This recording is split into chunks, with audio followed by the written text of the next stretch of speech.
The unsung, unseen hero. Once you start tracking your life, your attention will be focused on the smallest things you're doing right, as well as the smallest things you're doing wrong. And when you choose to make even the smallest course corrections consistently over time, you'll begin to see amazing results, but don't expect immediate fanfare. When I say small course corrections, I'm talking truly invisible. Chances are no one's going to notice them until soon, anytime soon. There will be no applause. No one's going to send you a congratulations card or a trophy for these disciplines. And yet, eventually, their compounding effect will result in an exceptional payoff. It's the littlest disciplines that pay off over time. The effort and preparation for the great triumph that happened when no one was looking, and yet the results are exceptional. A horse wins by a nose, but gets 10 times the prize money. Is the horse 10 times faster? No, just a little bit better. But it was those extra laps around the track, the extra discipline in the horse's nutrition, and the extra work by the jockey that made the results a slight bit better with compounding rewards. After hundreds of tournaments played and thousands of strokes tallied, the difference between the number one ranked golfer and the number 10 golfer is an average of only 1.9 strokes, but the difference in prize money is 5 times, over 10 million versus 2 million. The number one golfer isn't 5 times better, not even 50% or even 10% better. In fact, the difference between his average score is only 2.7% better, yet the results are 5 times greater. See figure 4. Well, earnings. Tiger Woods' average score 68.1. Scott Verplank average score 70. The difference between number one ranked golfer and number 10 golfer is an average of only 1.9 strokes, but the difference in prize money is 5 times. That's the power of the compound effect. Let's just show you this then.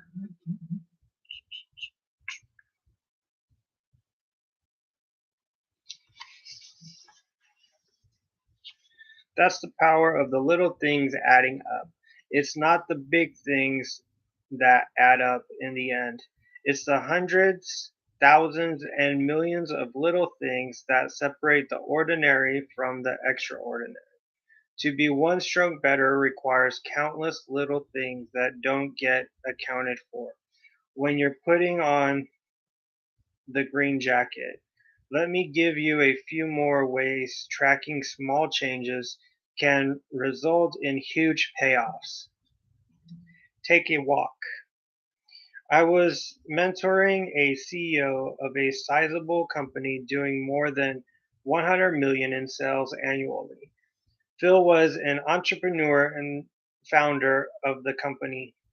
The company was doing fine, but I detected a lack of engagement, trust, and enthusiasm in the culture of his organization. I wasn't too surprised. It turns out that Phil hadn't been in parts of his own building for more than 5 years. He'd never spoken personally to more than 80% of his staff. He basically lived in a bubble with his management team. I asked Phil to track just one change. 3 times a week, he had to step outside of his office and walk around the building. His goal was to seek out at least three people whom he saw doing things right and had heard good things about, and give them some personal acknowledgement of his appreciation. This one small change in his behavior took less than an hour a week, but had massive effects over time. The employees Phil took the time to recognize began to go the extra mile and work harder to earn his greater appreciation. Other employees started to perform better, observing that great effort had recognized was recognized and appreciated. The ripple effect in their new attitude transferred to their customer interactions, improving the customer's experience with the company, increasing repeat repeat and referral business, which increased everyone's pride. The simple change over the period of 18 months did a complete 180 on the company culture. Net profits grew by more than 30% during that time, utilizing the same staff and zero additional investment in marketing. All because Phil committed to one small, seemingly insignificant step done consistently over time. Money Tree. 12 years ago, I had a wonderful assistant, Kathleen. She earned 40,000 a year at the time. She was tasked to manage the registration table seated at the back of the room during one of my lectures on entrepreneurship and wealth building. The next week she came into my office. I heard you talk about saving 10% of everything you earn, she told me. That sounds nice, but there is no way I could do that. It is totally unrealistic. She proceeded to tell me about all her bills and financial obligations. After she wrote them all out, it was obvious there really wasn't any money left over at the end of the month. I need a raise, she said. I'll do better than that, I told her. I'm going to teach you how to become wealthy. It wasn't the answer she was looking for, but she agreed. I taught Kathleen how to track her spending, and she began to carry her notebook. I told her to open a separate savings account with only $33, just 1% of her existing monthly income. I then showed her how to live on $33 less the, the next week. Bring in her own lunch just one day a week instead of going downstairs to the deli and ordering a sandwich, chips, and a drink. The next month I had her save only 2%, $67. She saved the additional 33 by changing her cable subscription service. The next month we went up to 3%. We canceled her subscription to People magazine. It was time to study her own life. And instead of going to Starbucks twice a week, I told Kathleen to buy the Starbucks beans and other fancy fixings and make her own coffee in the office. She grew to like that even better. Me too. By the end of the year, Kathleen was saving 10% of every dollar she earned without noticing a significant impact on her lifestyle. She was amazed. That one discipline also had a ripple effect on many other disciplines in her life. She calculated what she spent on mind numbing entertainment and began investing that money on personal growth instead. After feeding her mind with several hundred hours of inspirational and instructional content, her creativity started to soar. She brought me several ideas on how to we could make and save more money in our organization. She presented me with a plan that she would implement in her spare time. If I promise to reward her with 10% of all the money saving strategies and 15% of all the new revenue strategies that proved profitable. By the end of the second year, she was earning more than 100,000 a year on the same 40,000 base salary. Kathleen eventually started her own independent contract service business that took off. I ran into Kathleen at an airport 2 years ago. She now earns more than $250,000 a year and has saved and created more than 1 million in assets. She's a millionaire, all starting from the choice to take one small step and start saving $33 a month. Time is of the essence. The earlier you start making small changes, the more powerfully the compound effect works in your favor. Suppose your friend listened to Dave Ramsey's advice and began putting $250 a month into an IRA when she got her first job after graduating from college at age 23. You, on the other hand, don't start saving until you're 40, or maybe you started saving a little earlier but cleaned out your retirement account because you didn't notice any great gains. By the time your friend is 40, she never has to invest another dollar and will have more than a million by the age of 67, growing at 8% invested compounded.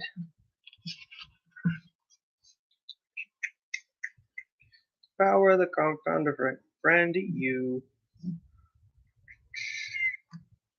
I will try to show this to you, but it's so small.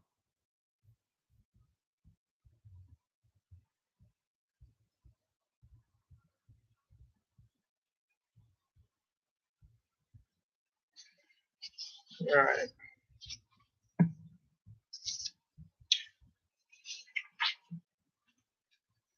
Where was I?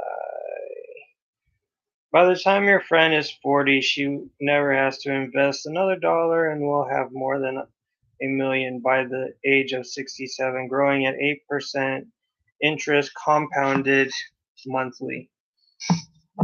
You continue to invest 250 every month until you reach 67, the normal retirement age for Social Security for those born after 1960. That means you're saving for 27 years in contrast to her 17 years. When you're ready to retire, you'll have less than 300,000 and will have invested 27,000 more than your friend. Even though you saved for many more years and invested much more cash, you still ended up with less than a third of the money you could have had.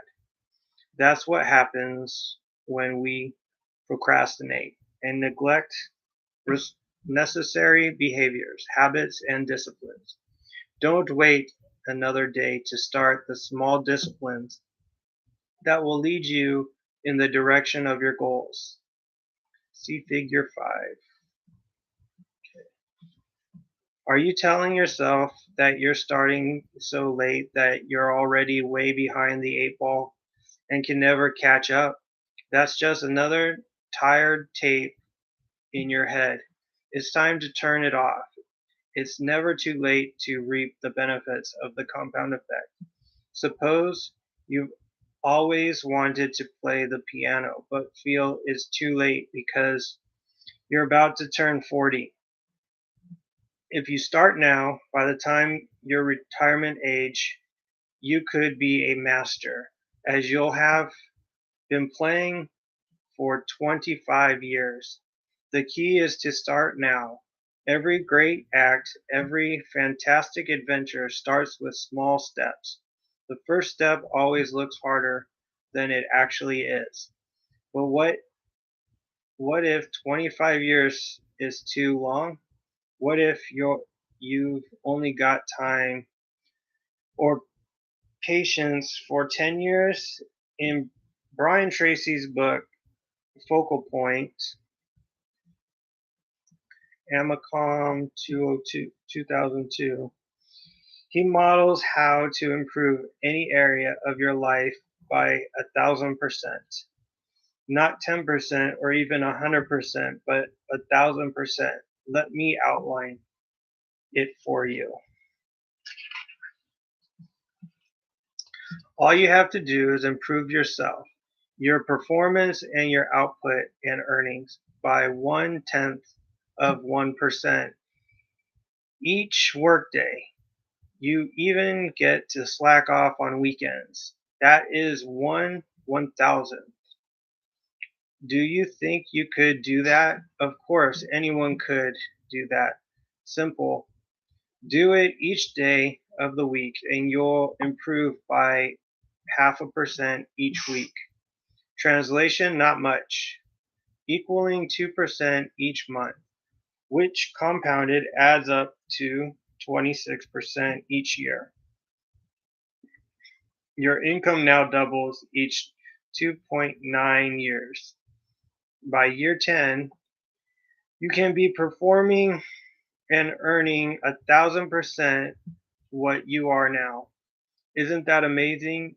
You don't have to put in 1,000% more effort or work 1,000% more hours. Just 0.1% improvement each day. That's it. Success is a half marathon. Beverly was a salesperson for an educational software company for which I was doing a turnaround. One day she told me about her friend who was running a half marathon the upcoming weekend. I could never do such a thing, Beverly, who was significantly overweight, assured me. I get winded going up a single flight of stairs. If you want to, you can choose to do what your friend is doing, I told her. She balks, saying, there's absolutely no way. My first step was to help Beverly find her motivation. So, Beverly, why would you want to run a half marathon? Well, my 20-year high school reunion is coming up next summer, and I want to look fabulous, but I've gained so much weight since I had my second child 5 years ago. I don't know how I can do it. Bingo. Now we had the motivation goal. But I proceeded with caution. If you've ever tried to lose weight, you probably know the drill. Buy an expensive gym membership, drop a fortune on personal trainers, new equipment, spiffy new workout clothes, and great athletic footwear. Work out vigorously for a week or so, and then turn your elliptical machine into a clothes drying rack. Ditch the gym and let your sneakers mold in the corner. I wanted to try a better way with Beverly. I knew that if I could get her to choose just one new habit, she'd get hooked, and all the other behaviors would naturally fall into line. I asked Beverly to drive her car around the block and map out a 1 mile loop from her house. Then I told her to walk the loop 3 times over a period of 2 weeks. Notice that I didn't ask her to start by running the mile. Instead, I started with something, a small, easy task that required no major stretch. Then I had her walk the loop 3 times in a week for an additional 2 weeks. Each day, she made the choice to continue on. Next, I told Beverly to start a slow jog, only as far as she felt comfortable. As soon as she started feeling breathless, she was to stop and continue walking. I asked her to do this until she could run 1/4, then 1/2, and then 3/4 of that mile. It took 3 more weeks, nine outings, before she could jog a full mile. After a total of 7 weeks, she was jogging the whole loop. That might seem like a long time for such a short victory, right? Right. After all, half of a marathon is 13.1 miles. 1 mile is nothing. What was something, however, was that Beverly was beginning to see how her choice to get fit for the reunion, her why power, as I'll soon explain, was fueled was fueling her new health habits. The compound effect has been set in motion and was starting to miraculous process. It's a miraculous process. I then asked I then asked Beverly to increase her distance an eighth of a mile each outing, an almost unnoticeable length, maybe only 300 steps further. Within 6 months, she was running 9 miles without any discomfort at all. In 9 months, she was running 13.5 miles regularly, more than the distance of a half marathon. As part of her running routine, more exciting, though, was what happened in other areas of her life. Beverly lost her cravings for chocolate, a lifelong obsession, and heavy, fatty foods gone.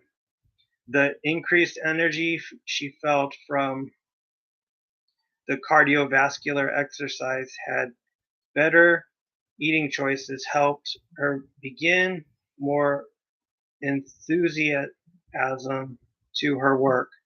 Her sales performance doubled during the same period, which was great for me.